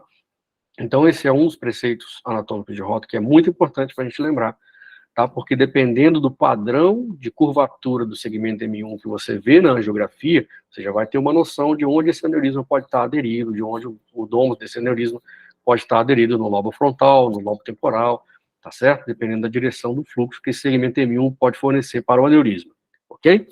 Dito isso, nós vamos partir agora para a cirurgia e a gente vai ver como lidar na prática, né, com os aneurismas da artéria cerebral média, tá? Então, só para mostrar para vocês essa angiografia, tá? Eu olho para essa angiografia e falo, mas cadê o aneurisma, né? Agora eu começo a ver alguma coisa aqui, vou dar um zoom maior, e agora eu vejo, opa, tem realmente alguma projeção pequena aqui. Sim, aneurisma bem pequeno, mas sangrou, e produziu uma hemorragia subaracnoide. Então, nós começamos lá com acesso a uma craniotomia minipterional. Eu vou mostrar para vocês nesse vídeo aqui, o objetivo mais importante desse vídeo é mostrar para vocês como a nossa visão pode ser perfeita com a craniotomia minipterional, certo? E aí a gente começa a nossa dissecção lá naquela cisterna carotídea, na cisterna carótido-óptica, drenando o líquor, relaxando esse cérebro, e só então a gente passa para o split da fissura silviana, perceba a veia deslocada para o lobo frontal, para o lobo temporal, desculpa. Aqui nós estamos do lado direito do paciente, né? E aqui, aquele princípio que eu falei para vocês. Por que a veia ela é deslocada para o lobo temporal? Olha como o trajeto dela é inferior e desce na borda da asa maior do esfenoide para penetrar o seio esfenoparietal. Algumas vezes ela drena diretamente para o seio cavernoso, mas na maioria das vezes para o seio esfenoparietal, certo? Por esse motivo principal, ela não fica na nossa frente quando a gente vai fazer o split completo da fissura silviana, ok? Então, por uma questão de tempo, eu vou adiantar aqui o vídeo. Olha como a craniotomia pterional me fornece a possibilidade de uma visão ampla para a microcirurgia. Eu vejo a carótida, eu vejo o quiasma óptico. Agora a gente abriu a lâmina terminalis aqui, tá? Que é o assoalho do terceiro ventrículo. Agora a gente já está dissecando, vendo a artéria cerebral anterior do outro lado, contralateralmente, certo? Se existir um aneurisma, aqui o segmento comunicante, né, anterior da artéria cerebral anterior. Agora eu consigo ver a artéria cerebral média do outro lado.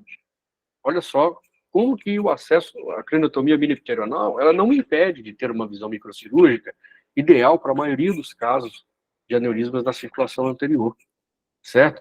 Esse é o objetivo principal que eu queria mostrar para vocês, eu vou só adiantar. Essa aqui é a dissecção da cisterna interóptica, que é a região, a via de acesso para a gente eventualmente clipar aneurismas de artéria comunicante posterior contralateralmente, abrindo do lado direito, clipar aneurismas que estejam eventualmente do lado esquerdo, se isso for um aneurisma múltiplo, né, em espelho. E agora a gente vai para a cerebral média e vê aquele aneurisminha pequenininho, né. A gente acabou encontrando no intraoperatório um segmento coroideu também. Então, o primeiro clipe foi aplicado lá naquele aneurisma pequeno do segmento coroideu, tá? E o segundo clipe aplicado aqui nesse aneurisma pequeno da artéria cerebral média. Veja a clipagem do aneurisma, tá? ok? E o aspecto final da cirurgia com a craniotomia mini-pterional, tá? Essa é uma outra cirurgia que eu quero mostrar para vocês aqui, diferentemente daquele aneurisma, esse aqui também foi feito com craniotomia mini-pterional. Veja aqui na angiotomografia a proximidade do domo do aneurisma com a asa maior do esfenoide. Então, uma craniotomia centralizada nessa região, eu consigo ter acesso bastante simplificado a esse aneurisma. Veja aqui o padrão anatômico desse aneurisma. Ele está dentro de uma bifurcação, ele é um aneurisma de colo largo, é um aneurisma desfavorável. Observe aquele princípio que a gente falou do segmento M1, como ele faz uma curvatura para trás, então o domo do aneurisma está direcionado para frente, ok? Fazendo lá a sua direção para a asa maior do esfenoide, tá? Uma craniotomia mini-pterional, a gente começa a nossa dissecção aqui da fissura silviana, perceba que o lobo frontal está aqui, o lobo temporal está aqui, às vezes são dissecadas no sentido do lobo temporal, ok? Nós vamos trabalhar com o afastamento do lobo frontal, tá? Vejam que a gente em nenhum momento usa a espátula para dissecar, para afastar esse cérebro. Basicamente, a gente trabalha com princípios de gravidade, de posicionamento adequado da cabeça, de drenagem de líquor para um bom relaxamento cerebral. A gente vê o segmento M1, como que eu sei que esse é o segmento M1?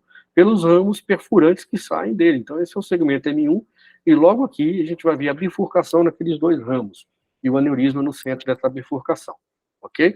O aneurisma está sendo trabalhado, completamente dissecado, tá?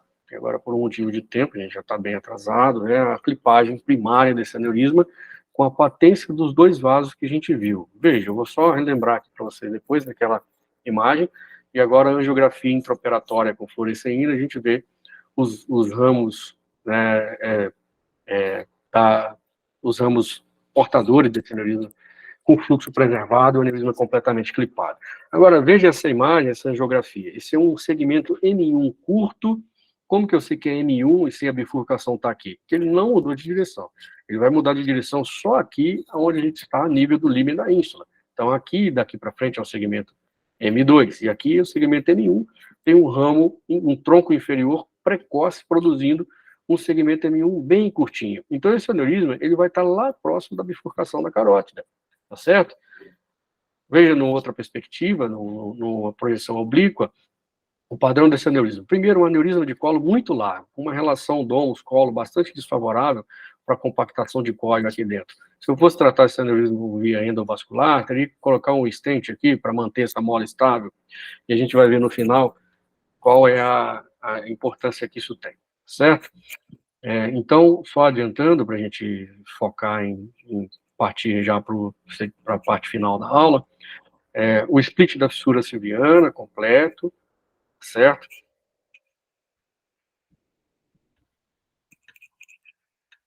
Aqui adiantando, mostrando para vocês o segmento M1 da artéria cerebral média, e a bifurcação está logo aqui abaixo. A gente viu que esse segmento M1 é bastante curto. Logo depois desse clipe aqui embaixo do aneurisma, a gente vai ver aquele tronco inferior, tá certo? Como a gente viu na geografia, tá? Então, foi optado por colocar um clipe temporário no segmento M1 para que a gente conseguisse dissecar o domo desse aneurisma de forma mais tranquila, sem rupturas inadvertidas, porque, percebam, ele está completamente aderido no parênquima cerebral. Então, a gente vai dissecar esse domo desse aneurisma com pouca pressão dentro do saco aneurismático, já que a gente colocou uma clipagem temporária no segmento M1, tá? Então, dito isso, só para mostrar aqui, a gente já viu, a gente vai ver no final a relação dos ramos arteriais com o colo do aneurisma. Essa é uma tentativa de clipagem primária que a gente vê. Muitas vezes a gente vai ter que reposicionar esse clipe, mas esse clipe até que ficou razoavelmente bem colocado, mas ele produziu um kink aqui nesse ramo portador do aneurisma, porque o aneurisma está fixado, aderido, né, ao parênquima cerebral. Então, o que a gente prefere? Clipar o colo e depois terminar a dissecção do domus do aneurisma, agora com muita tranquilidade. A gente perfura esse aneurisma, esvazia esse aneurisma, coagula esse aneurisma. Muitas vezes a gente pode cortar o domus desse aneurisma quando a gente tem segurança que ele não está enchendo mais e que a gente não vai precisar reposicionar esse clipe, ok? Então, pessoal, chegamos a um ponto onde a gente viu os princípios fundamentais, revisão anatômica aqui de toda essa estrutura relacionada à microcirurgia para o aneurisma da comunicante posterior e da artéria cerebral média. Eu vou pedir a vocês só mais 5 minutinhos para dizer algumas mensagens importantes agora para o final da aula. vocês perceberam que assim, o treinamento para lidar com esses aneurismas que são bastante variáveis, que requer do neurocirurgião, muitas vezes, uma capacidade de correlacionar exames de imagem com o intraoperatório, isso precisa ter muito treinado, tá, pessoal? E um detalhe muito importante, o treinamento da microcirurgia, ele requer uma imersão muito mais intensa. O neurocirurgião, ele tem que gostar muito disso, e tem que ter um treinamento em laboratório, extenso treinamento em laboratório, e o conhecimento da anatomia microcirúrgica, ele tem que ser fluido, né? Para que a gente consiga atingir o que está sendo dito aqui. Como obter o melhor desfecho para esse paciente? Como que eu posso atingir a perfeição no tratamento do aneurisma, da artéria comunicante posterior e da artéria cerebral média? Quando um paciente chegar no meu consultório, eu vou ficar em paz dizendo para ele, eu posso te oferecer a melhor técnica para esse aneurisma, e a técnica é essa. Como que eu vou atingir isso? Então, eu quero revisar só alguns conceitos com você, tá? Porque, fala, na microcirurgia, agora eu resolvi tudo. E aí, quando você vê esse padrão, um aneurisma gigante, um aneurisma que tem uma característica mais de tumor, que exerce um efeito de massa enorme, visto aqui por essa ressonância, um aneurisma que engloba toda a bifurcação da artéria cerebral média, dificílimo em reconstrução, um aneurisma que está no segmento nenhum da cerebral média, em todo esse segmento, um aneurisma bastante atípico, mas isso pode acontecer. E quando eu me deparar com uma situação dessas, o que eu vou fazer? Eu vou, cirurgicamente, microcirurgicamente, eu consigo resolver, e muitas vezes, com as técnicas convencionais, de clipagem microcirúrgica, uma clipagem primária, você não vai conseguir resolver o tratamento desse aneurisma. E muitas vezes o tratamento endovascular também não vai suprir. Então eu quero indicar esse artigo para a leitura de vocês, que fala sobre a evolução das técnicas de tratamento de aneurisma cerebral, tanto microcirurgia como endovascular, é um artigo publicado no ano passado, que revisa bem essas técnicas e mostra com dados o que pode acontecer. Então hoje, basicamente, o que nós temos de ferramenta para tratar os aneurismas cerebrais, especificamente aqui da cerebral média e da comunicante posterior? Nós podemos fazer o tratamento microcirúrgico, que é o mais tradicional, que é o mais clássico. Ele pode ser personalizado, ele pode, à medida que você vai treinando cada vez mais, você pode personalizar até a sua craniotomia. A gente viu que a gente pode fazer hoje acessos ao crânio cada vez menos invasivos, com bastante, né, eficiência de recuperação para esse paciente. Tem o tratamento endovascular e tem até hoje em dia, por incrível que pareça, o tratamento com radiocirurgia, que estão desenvolvendo, mas como seus resultados são muito ruins e muito incipientes, eu não vou falar nessa aula, vamos concentrar aqui então nas duas principais técnicas mais importantes, a microcirurgia e o tratamento endovascular. Dependente de qualquer técnica que você for escolher para o seu paciente, você tem que se pautar em princípios que vão te dar uma base estrutural para escolher o melhor tratamento para esse paciente.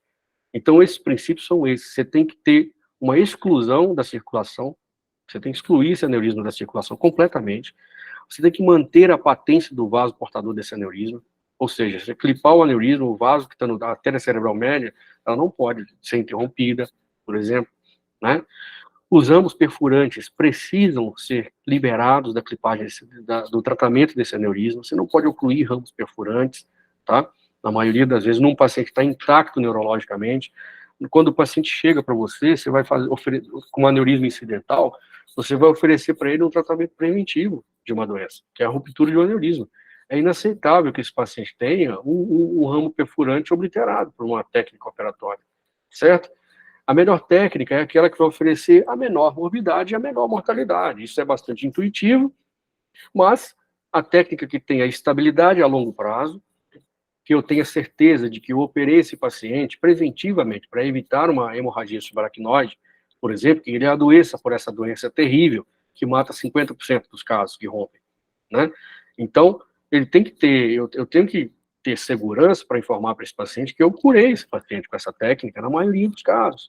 Ou seja, que ela tem estabilidade a longo prazo e que eu não preciso reoperar esse paciente daqui a 5 anos, daqui a 7 anos, porque esse colo ficou residual, porque esse aneurisma voltou, enfim, certo? E que esse paciente consiga ter um acesso, né, por questões financeiras, que o sistema que esse paciente pertence, seja público ou privado, tenha condições de oferecer o tratamento para esse paciente, tá? Então, esses princípios, a técnica microcirúrgica, tradicionalmente, ela já cumpre muito bem. Percebam que inúmeras variações de aneurisma cerebral. Você tem condições de colocar uma série de arranjos de clipes de forma diferente aqui nesses aneurismas. aneurismas de bifurcação, aneurismas em segmentos que estão razoavelmente retos, tá? Então, você tem uma série de técnicas de clipagem, motivo, inclusive, de um treinamento no Barrow Neurológico, que é o Clipology. Eles têm lá uma sessão só de como escolher o clipe, como clipar adequadamente o aneurisma. Então, o que eu quero dizer com isso? Que a técnica microcirúrgica, além dela contemplar todos esses princípios de excluir o aneurisma da circulação, de manter o vaso portador patente, você visualizar os ramos perfurantes com baixa morbidade e mortalidade em centros treinados, tem estabilidade a longo prazo, a técnica, muitas vezes o paciente, na maioria das vezes o paciente sai curado da cirurgia, né? É uma técnica que hoje o sistema público de saúde tem um acesso facilitado e ela permite o que é um dado muito importante aqui, customização máxima. Você está tratando especificamente aquele aneurisma daquele específico paciente, naquele momento específico. Então, a técnica microcirúrgica permite uma personalização máxima do tratamento, certo? Mas quando eu me deparo com essas situações que eu falei para vocês, aneurismas gigantes, aneurismas que contêm ramos arteriais que saem de dentro do aneurisma, como é que eu vou resolver isso com a microcirurgia? Então, a gente tem que entender um ponto importante, que o cirurgião que faz o seu treinamento em microcirurgia vascular, ele precisa estar familiarizado com as técnicas de revascularização cerebral. Tem que ter treinamento disso, desde a residência, pessoal, tá? Porque é um treinamento longo, é um treinamento bem mais denso, tá? É uma técnica muito mais difícil de aprender, mas é uma técnica que resolve muito bem os problemas. Percebam? Esse aneurisma gigante, onde o segmento M2 sai de dentro do aneurisma. Esse segmento foi desconectado do aneurisma e ligado diretamente ao segmento M1. É uma microsutura com fios muito finos, com amplificação máxima do microscópio. Então, exige um treinamento bem mais aprimorado. E o cirurgião que vai se direcionar para essa técnica de microcirurgia vascular, ele tem que ser treinado para essa situação. Por exemplo, esse caso, né? Percebam o aneurisma desse paciente, ó, dentro do segmento M1 e os ramos saindo de dentro do colo do aneurisma. Né? Então, aqui foi feito um bypass de alto fluxo, retirando a artéria radial do braço desse paciente, conectando na artéria carótida externa, né, e ligando lá no segmento M2 da artéria cerebral média, perceba o fluxo após a anastomose, como ficou. Então, esse paciente conseguiu ser tratado de forma efetiva e eficiente pela técnica de microcirurgia. E quem fala assim, mas Edson, não dá para tratar muitos casos de aneurismas com a técnica endovascular? Dá, pessoal. Cada vez mais a técnica endovascular vai se desenvolvendo ao longo do tempo.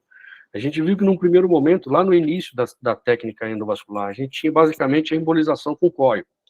E a gente sabe que a embolização com molas, ela é muito boa para aneurismos que têm colo muito estreito, onde essas molas vão ficar compactadas, não vão migrar para dentro do vaso portador, não vão obliterar esse vaso. Né? Mas a gente sabe que existem aneurismas com colo largo também. E aí, muitas vezes, a técnica endovascular vai incorporando cada vez mais dispositivos, colocam uma embolização assistida com balão, para manter a estabilidade desses coils, muitas vezes colocam um neurostent aqui dentro do vaso portador e embolizam o aneurisma transistente, e aí a gente tem que lembrar que eu estou deixando uma malha metálica dentro de um vaso. Então, nesses casos, o paciente tem que fazer antiagregação, ainda com antiagregação dupla, e os stents estão sendo aprimorados, mas ainda com necessidade de usar a antiagregação. Existem a forma de você usar duplo cateterismo para formar um basket inicial e depois embolizar o stent. Existe agora a era mais recente, que estamos na era dos diversores de fluxo, né, que são stents com malha de cobertura bem maior que os stents tradicionais. Os stents tradicionais, eles tinham uma malha de cobertura de até 16%. Alguns diversores de fluxo podem cobrir a superfície arterial em até 36% de cobertura, e isso dá mais estabilidade. A embolização do aneurisma, quando ele é gigante, e a colocação de um stent diversor de fluxo no final, tá? E agora o desenvolvimento de stents especificamente direcionados para aneurisma de bifurcações, como a artéria cerebral média, ou web, que é esse stent aqui que a gente está vendo, que é um stent intrasacular, um stent que fica dentro do saco aneurismático, que está sendo desenvolvido especificamente para aneurismas de bifurcações. Então, quando a gente vê, pessoal, a técnica endovascular, ela está passando por um processo de evolução rápida, de cada vez mais aprimoramento dos dispositivos intracranianos que a gente coloca nos pacientes. E quando a gente vai para os estudos, como a gente observa a efetividade dessa técnica? Porque olhando para esse panorama aqui de evolução, eu falo, eu consigo tratar todos os aneurismas da artéria cerebral média pela via endovascular, né? Mas aí, quando eu vou olhar para o desfecho final, olha o que acontece. A taxa de oclusão do coil simples, que é o standard, padrão. Embolização simples. Enquanto a microcirurgia tem 95% de oclusão, a técnica endovascular tem 70%. Ela tem 30% de colo residual. Muitas vezes o paciente vai ter que retratar. A taxa de retratamento é de 10%. A mortalidade é de 2%, a morbidade também, são baixas, mas não é estável a longo prazo, existe um certo grau de instabilidade, de recanalização do aneurisma, de necessidade de retratamento, e o custo para isso é um custo muito maior do que de uma microcirurgia, ok? Mas a gente sabe que a técnica endovascular é importante para alguns tipos de aneurisma, e ela é aprimorada. Por exemplo, esses dados são de embolização simples, mas quando eu faço a embolização assistida com balão, eu consigo melhorar, né? Por exemplo, o aneurisma de colo largo. Aí eu vou de uma taxa de oclusão de 70% para 80%. Eu reduzo uma taxa de colo residual de 30% para 15%. Mas vejam aqui na microcirurgia, é menos de 1% de colo residual, é 95% de oclusão do aneurisma, tá? E aí, quando eu avanço um pouco mais na terapia endovascular, eu faço a embolização assistida agora por um stent. Eu deixo uma malha metálica dentro do vaso desse paciente. Qual o problema disso? O problema disso é que eu tenho que fazer terapia antiplaquetária, eu vou antiagregar esse paciente duplamente, e tem 30% de taxas de complicações hemorrágicas durante o procedimento. Tá, pessoal? Então, quando eu vou agora desenvolvendo cada vez mais a técnica endovascular, e agora na era que nós estamos, na era dos diversores, do flow diverter, dos diversores de fluxo, aí sim nós atingimos uma taxa de oclusão de 95%, muito idêntica à da microcirurgia. Mas eu tenho 5% de trombose do stent, eu tenho 5% de ruptura durante o procedimento, e eu tenho 5% de morbidade relacionada a esse stent, que é uma malha metálica que eu coloco dentro do vaso desse paciente. Para alguns casos específicos, obviamente que será um paciente selecionado para a técnica endovascular. Mas percebam que a gente tem um caminho a percorrer pela frente. E aí, na artéria cerebral média, especificamente, muitas vezes o aneurisma se forma dentro da bifurcação do vaso, e a gente fala, eu vou usar um stent intrassacular, né? Então, nós estamos nos dispositivos intrasaculares aqui. E a gente vê que o WEB, por exemplo, que é um dispositivo intravascular desenvolvido para isso, ele tem uma taxa de oclusão de 80%. Tem uma taxa de recorrência desse aneurisma que pode chegar a 10%, tá? Então, quando você escolher uma técnica ou outra para um determinado tipo de aneurisma para tratar esse paciente, sobretudo se esse aneurisma for um aneurisma incidental, você precisa informar o seu paciente que você está escolhendo essa técnica por esse e esse motivo. E qual a eficiência dessa técnica para esse aneurisma. Certo, pessoal? Então, diante de todo o panorama que nós vimos aqui, de todo o desenvolvimento técnico da endovascular, que é brilhante, que é uma técnica excepcional, que é uma técnica necessária para tratar alguns casos, a gente vê que, para os aneurismas de comunicante posterior e de artéria cerebral média, a microcirurgia é o tratamento padrão ouro. Não há discussão nisso, e isso chama para uma situação muito importante, para uma visão muito importante, que a técnica de microcirurgia, ela já é definida há mais de 40, 50 anos. Ela desenvolveu estratégias de acessos menos invasivos, uso de microscopia cirúrgica de alta resolução, ok. Mas vejam como que a técnica endovascular está desenvolvendo tantas estratégias. E no meio de tantas estratégias desenvolvidas, para esses aneurismas especificamente de artéria cerebral média e de comunicante posterior, a microcirurgia ainda é o melhor tratamento e o seu paciente precisa ter acesso a essa informação, certo? Então, para finalizar, pessoal, nossa discussão de hoje, eu queria deixar aqui, muitos colocam no final da aula, né, uma frase aqui de alguém importante no mundo todo, eu quero trazer um grande herói brasileiro, que infelizmente não está mais com a gente, mas que muitos lembram, pelo menos, de conhecer, de ouvir falar, uma situação que se aplica muito bem a tudo que nós falamos aqui até agora.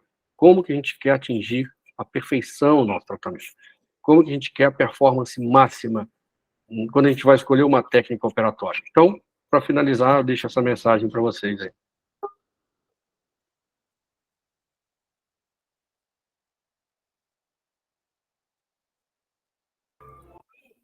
Edson, tá sem som o vídeo.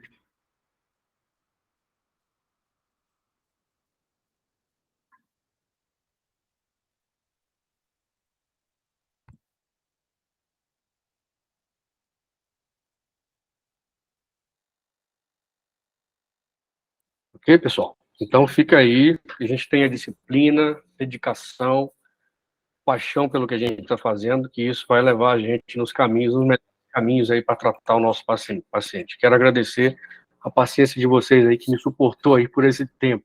Deixo aqui essa literatura, que eu recomendo a leitura, é um embasamento aqui para essa aula, e para quem quiser, o artigo com o QR Code para você acessar esse artigo, que mostra a evolução da técnica de tratamento dos aneurismas cerebrais, tanto endovascular como microcirurgia. Ok? E obrigado aí mais uma vez. Muito bom, doutor Edson, pela apresentação, parabéns. Queria agradecer aí pelo carinho para conosco, para com o serviço de neurocirurgia aqui do Hospital São José do Avaí, tá? Infelizmente, os nossos chefes estão em uma embolização agora, se não me engano. Tem um caso rolando na hemodinâmica agora, eles não puderam participar. Assim, mas a gente está aí cumprindo com a regra, né? Mantendo a tradição todo mês, conforme o planejado. Aula muito bem explicada, as imagens muito bem esclarecedoras, uma revisão anatômica excelente, que é primordial para a nossa técnica microcirúrgica, o embasamento de tudo que a gente faz em microcirurgia, né? Queria agradecer também a presença do Dr. Felipe Magalhães, que está aí com a gente até agora, né? Obrigado, doutor Felipe, pelo que ele veio aqui dar o ar da graça para a gente, que venha mais vezes, né? Quanto às dúvidas, doutor Edson, tinham apenas diversas dúvidas, né, como sempre, né, mas devido ao prolongamento da aula, né, e o pessoal já está cansado, amanhã tem mais, terça-feira ainda. Queria que você falasse um pouco dos pacientes que vocês elegem para a craniotomia minipteronal. Como é que vocês fazem essa eleição aí no serviço de vocês? Então, perfeito. Quando a gente, para a maioria dos casos dos pacientes com segmento M1, aneurismas na bifurcação do segmento M1 e M2, que são os mais comuns, né, da artéria cerebral média, a gente consegue eleger para craniotomia minipteronal, né? E aí o dado mais importante, né, para onde o tamanho desse aneurisma, que se esse aneurisma é calcificado ou não, porque se eu tiver dificuldade técnica para clipagem primária desse aneurisma, eu posso ter que usar aqueles artifícios lá de reconstruir o domo desse aneurisma, então eu preciso ter espaço, né, para manipular com mais facilidade, mas em geral, os aneurismas, mais de 90% dos casos de segmento M1 e M2 da cerebral média, craniotomia epitelional, acesso mini-epitelional, vai contemplar muito bem, com satisfação técnica aí, sem deixar a desejar em toda a performance que o cirurgião pode ter. Aqui, quando o aneurisma está no mesmo nível da asa do esfenóide, da asa maior do esfenóide, um pouco acima dele, ou seja, no mesmo nível da bifurcação da carótida, que significa que o tecido cerebral está acima desse aneurisma, a gente faz até por um acesso transpalpebral ou aebral, né, ou frontolateral. A gente consegue fazer o acesso supraciliar, né, com basicamente com nenhum defeito estético. O parâmetro, então, seria a asa menor do esfenóide em relação à exposição desse aneurisma, né? Exatamente. Se ele estiver muito abaixo da asa menor, ela pode dificultar a minha visão. O acesso pelo reparo ósseo, né? E se a artéria cerebral média tiver uma angulação para cima do nível da bifurcação da carótida, provavelmente ele já vai estar uma relação muito íntima com o parênquima cerebral. Está entrando dentro do parênquima cerebral. Como aquele aneurisma que a gente mostrou aqui na cirurgia, e o domo do aneurisma estava dentro do parênquima cerebral. Isso para um acesso não é o ideal, porque se você tiver uma ruptura inadvertida, você tem que ter ali espaço e tranquilidade para trabalhar o seu controle proximal, o seu controle vascular, e eventualmente fazer a reconstrução do domo do aneurisma. Muitas vezes, quando tem... Por isso aqui, a gente não usa... É raro a gente entrar para uma cirurgia só com uma angiografia cerebral. Porque a angiografia, muitas vezes, ela não vê aneurismas com aspectos trombosados e nem calcificados. Então, o nosso exame principal aqui de screening e de planejamento operatório é a angiotomografia, em alguns casos, a angiorressonância. Na angiotomografia, você vê muito bem o vaso, com aparelhos hoje que você consegue atingir uma taxa de mais de 95% de eficiência de visualização, e consegue ver calcificação na parede dos aneurismas, deformidades na parede dos aneurismas, então isso tudo né, tem implicações aí na escolha do seu acesso, para você ter conforto, né. O problema é que o que não pode acontecer é você entrar para fazer uma clipagem de um aneurisma e não ter estudado isso antes, e quando chegar no seu aneurisma, você coloca um clipe e o seu aneurisma continua enchendo, porque ele está com a parede calcificada, com o colo calcificado. E outras vezes, o colo do aneurisma é calcificado. Como você vai colocar um clipe ali no colo calcificado? Então, muitas vezes você entra e descobre que você vai precisar de uma técnica complementar complexa no intraoperatório. Isso é um problema. Você não se planejou para fazer um bypass e lá você não consegue clipar o aneurisma porque o colo está calcificado e você descobre que aí você vai ter que fazer um bypass de baixo fluxo para a artéria cerebral média. Então, assim, o pré-operatório é muito importante, né? Por isso que Planejamento, né? o planejamento operatório é fundamental. Show. Muito obrigado pelo esclarecimento da dúvida. A gente pode falar ao longo do tempo também, Lucas, no curso, isso é uma aula só de acesso craniano, né? Porque eu citei aqui, mas você viu que a aula ficou muito longa e eu não fui aprofundar sobre craniotomias, não mostrei como faz. A gente pode ter uma aula exclusiva só de acessos cranianos, tá? E aí aprofundar como é que se faz uma craniotomia miniperinal, como é que se faz o acesso Brown, certo? Então isso tudo pode ser trabalhado no outro momento em aula específica para isso, né? Com certeza. As ideias vão surgindo aí, né? A gente pode dando continuidade e diversificando mais os temas também, né? É isso aí. No próximo mês a gente deve ter, agora, entrar em circulação posterior, né? Conforme o planejamento lá. Isso. Das nossas aulas, né? E definir entre PAICA, topo do basilar, né? Isso aí.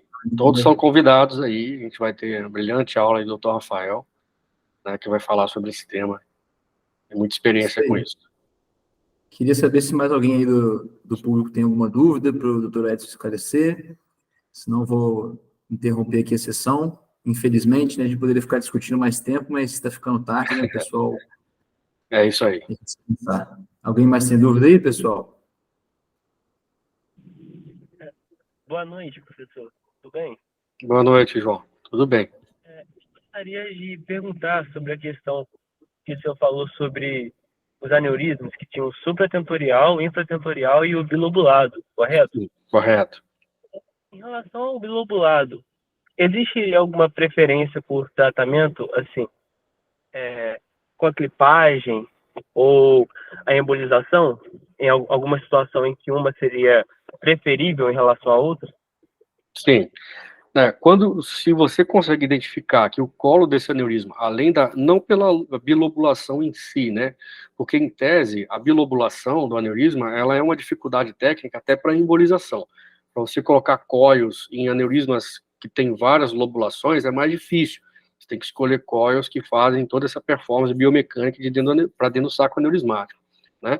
Mas, em relação à bilobulação em si, em tese, não. Eu acho que eu entendi o que você quer dizer, porque, assim, quando eu falei da bilobulação, muitas vezes ela está aderida ao tentório, né? E isso pode dificultar. Quando você vai clipar, muitas vezes o aneurisma pode romper na hora da clipagem, porque o domo está aderido no tentório, certo? E ele faz uma retração dentro do colo quando você vai clipar. Realmente isso pode ser um problema, mas desde que você tenha um controle vascular proximal adequado, um controle vascular distal adequado, isso aí é plenamente resolvível na microcirurgia, tá? Se você tiver uma ruptura inadvertida, você pode aí sim fazer um trap temporário desse aneurisma, até inclusive cortar o domo desse aneurisma e trabalhar a microcirurgia dele. Mas o que é, assim, uma escolha da técnica no pré-operatório de forma mais adequada? Se esse aneurisma for calcificado, se ele tiver uma parede calcificada, ou fundamentalmente, se ele tiver placa de calcificação no colo do aneurisma. Aí sim o tratamento endovascular, ele passa a ganhar força, né? E aí outras coisas precisam ser analisadas, né? O tamanho desse colo, como é que você vai direcionar a sua técnica endovascular, se você vai conseguir fazer uma embolização simples, ou se você vai precisar de fazer uma embolização assistida com balão, uma embolização assistida com stent, certo? E nesse segmento, especificamente, é possível usar, inclusive, o stent de inversão de fluxo, que está na carótida, né? Mas tem essas variações, certo? O que é o mais importante nesse caso aqui é você ver se tem calcificação no colo, porque isso seria realmente um desgosto muito grande para a microcirurgia. Você vai ter que trabalhar o domo desse aneurisma para conseguir fazer a clipagem segura desse aneurisma. tá? Em relação à bilobulação, se ela tiver aderida ao tentório, você tem a opção de tirar um fragmento desse tentório, ou você tem a opção de clipar primeiramente o colo desse aneurisma e depois trabalhar o dombo desse aneurisma, certo? Não sei se ficou claro aí, João. Muito obrigado, professor. Eu Nada. consegui entender perfeitamente. Obrigado. Mais alguém aí, pessoal? Obrigado, João, pela participação. Tá? A hora é agora. O homem tá aí, uma vez no mês só, hein? Não pode todo dia o homem, não, hein? É isso aí, doutor Lucas. Então foi muito bom, né? Porque o pessoal tirou todas as dúvidas aí, né? Respondeu bem aí a expectativa, né? Mas o pessoal desanimou mesmo, tá querendo partir para tá na hora da pizza, hein? Nada. Com certeza o pessoal gostou bastante da apresentação aí. Poucos iguais, existem poucos iguais como essa, assim. Obrigado, Lucas. É isso aí. Estamos às ordens, tá? Se alguém tiver interesse em vir conhecer o serviço em São Paulo, quiser se aventurar aí por essa área da neurocirurgia vascular, né, da microcirurgia, a gente está aqui à disposição, tá certo?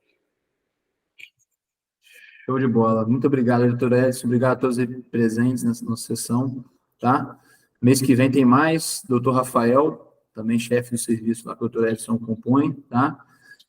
Serão discutidos os aneurismas da circulação posterior, tá? E aí a gente dá mais notícias para vocês sobre a data e a hora, vai ser às 20 horas, como sempre, tá bom? Obrigado a todos aí, pessoal. Obrigado, doutor Edson. Obrigado e uma boa noite a todos. É isso aí. Estamos aqui aguardando. Um abraço. Tchau.